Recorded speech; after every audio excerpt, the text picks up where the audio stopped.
ኦሪት ዘፍጥረት ምዕራፍ 7 እግዚአብሔርም ኖኅን አለው፣ አንተ ቤተሰቦችህን ሁሉ ይዘህ ወደ መርከብ ግባ። በዚህ ትውልድ በፊቴ ጻድቅ ሆነህ አይቼሃለሁና ከንጹሐን እንስሳ ሁሉ ሰባት ተባትና እንስት፣ ንጹሕ ካልሆነ እንስሳም ሁለት ተባትና እንስት፣ ከሰማይ ወፍ ደግሞ ሰባት ተባትና እንስት እያደረግህ በምድር ላይ ለዘር ይቀር ዘንድ ለአንተ ትወስዳለህ።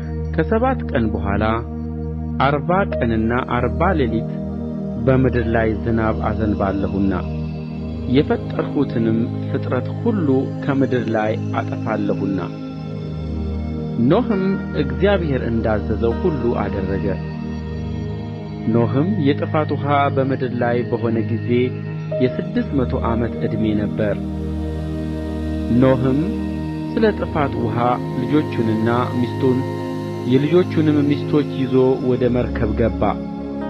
ከንጹሕ እንስሳ ንጹሕም ካልሆነው እንስሳ ከወፎችና በምድር ላይ ከሚንቀሳቀሰውም ሁሉ እግዚአብሔር ኖኅን እንዳዘዘው ሁለት ተባትና እንስት እየሆኑ ወደ ኖኅ ወደ መርከብ ውስጥ ገቡ። ከሰባት ቀንም በኋላ የጥፋት ውኃ በምድር ላይ ሆነ። በኖኅ ዕድሜ በ6ኛው መቶ ዓመት በሁለተኛው ወር ከወሩም በ17ኛው ዕለት በዚያው ቀን የታላቁ ቀላይ ምንጮች ሁሉ ተነደሉ፣ የሰማይም መስኮቶች ተከፈቱ። ዝናቡም 40 ቀንና 40 ሌሊት በምድር ላይ ሆነ። በዚያውም ቀን ኖኅ ወደ መርከብ ገባ። የኖኅ ልጆችም ሴም፣ ካም፣ ያፌትና የኖኅ ሚስት ሦስትም የልጆቹ ሚስቶች ከእርሱ ጋር ገቡ። እነርሱም አራዊትም ሁሉ በየወገናቸው፣ እንስሳትም ሁሉ በየወገናቸው፣ በምድር ላይ የሚንቀሳቀሱ ተንቀሳቃሾችም ሁሉ በየወገናቸው፣ ወፎችም ሁሉ በየወገናቸው፣ የሚበርሩ ወፎችም ሁሉ፣ ሥጋ ያላቸው ሕያዋን ሁሉ ሁለት እየሆኑ ወደ ኖኅ ወደ መርከብ ውስጥ ገቡ። ሥጋ ከለበሰው ሁሉ የገቡትም ተባትና እንስት እግዚአብሔር እንዳዘዘው ገቡ። እግዚአብሔርም በስተ ኋላው ዘጋበት። የጥፋትም ውኃ በምድር ላይ 40 ቀን ነበረ። ውኃውም በዛ፣ መርከቢቱንም አነሣ፣ ከምድርም ወደ ላይ ከፍ አለች። ውኃውም አሸነፈ፣ በምድር ላይም እጅግ በዛ። መርከቢቱም በውኃ ላይ ሄደች። ውኃውም በምድር ላይ እጅግ በጣም አሸነፈ። ከሰማይም በታች ያሉ ታላላቆች ተራሮች ሁሉ ተሸፈኑ። ውኃውም ወደ ላይ 15 ክንድ ከፍ አለ፣ ተራሮችም ተሸፈኑ።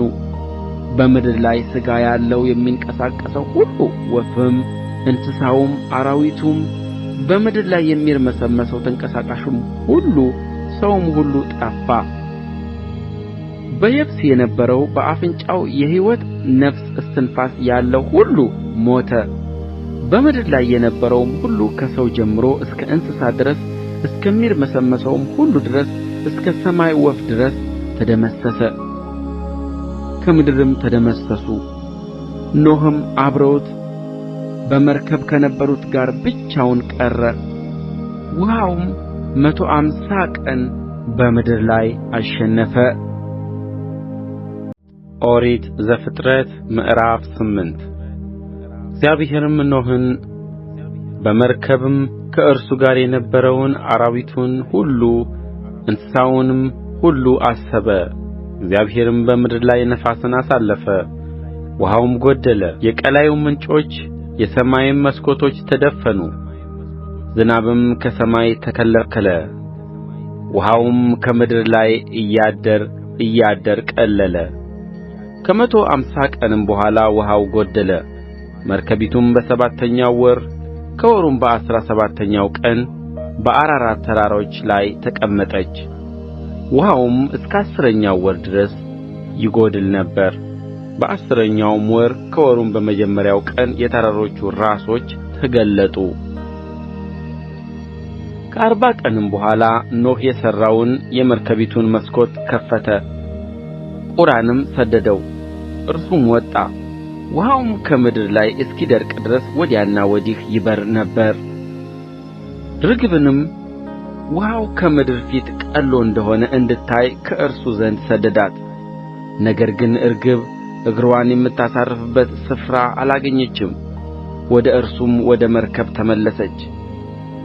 ውኃ በምድር ላይ ሁሉ ስለ ነበረ እጁን ዘረጋና ተቀበላት፣ ወደ እርሱም ወደ መርከብ ውስጥ አገባት። ከዚያም በኋላ ደግሞ እስከ 7 ቀን ቆየ። ርግብንም እንደገና ከመርከብ ሰደደ። ርግብም በማታ ጊዜ ወደ እርሱ ተመለሰች፣ በአፍዋም እነሆ የለመለመ የወይራ ቅጠል ይዛ ነበር። ኖኅም ከምድር ላይ ውኃ እንደ ቀለለ አወቀ። ደግሞ እስከ 7 ቀን ቆየ፣ ርግብንም ሰደዳት፣ ዳግመኛም ወደ እርሱ አልተመለሰችም። በኖኅ ዕድሜ በ601 ዓመት በመጀመሪያው ወር ከወሩም በመጀመሪያው ቀን ውኃው ከምድር ላይ ደረቀ። ኖኅም የመርከቢቱን ክዳን አነሣ፣ እነሆም ውኃው ከምድር ፊት እንደ ደረቀ አየ። በሁለተኛውም ወር ከወሩም በ27ኛው ቀን ምድር ደረቀች። እግዚአብሔርም ለኖኅ እንዲህ ብሎ ነገረው: አንተ ሚስትህንና ልጆችህን የልጆችህንም ሚስቶች ይዘህ ከመርከብ ውጣ። ከአንተ ጋር ያሉትን አራዊት ሁሉ፣ ሥጋ ያላቸውንም ሁሉ፣ ወፎችንና እንስሶችን ሁሉ፣ በምድር ላይ የሚንቀሳቀሱትንም ሁሉ ከአንተ ጋር አውጣቸው። በምድር ላይ ይርመስመሱ ይዋሉም፣ በምድርም ላይ ይብዙ። ኖኅም ልጆቹንና ሚስቱን የልጆቹንም ሚስቶች ይዞ ወጣ።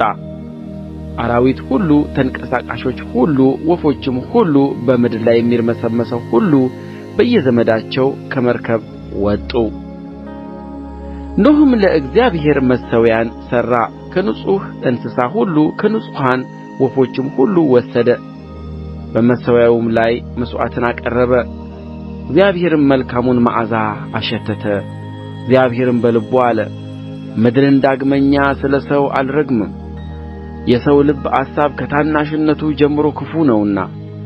ደግሞም ከዚህ ቀድሞ እንዳደረግሁት ሕያዋንን ሁሉ እንደ ገና አልመታም። በምድር ዘመን ሁሉ መዝራትና ማጨድ፣ ብርድና ሙቀት፣ በጋና ክረምት፣ ቀንና ሌሊት አያቋርጡም።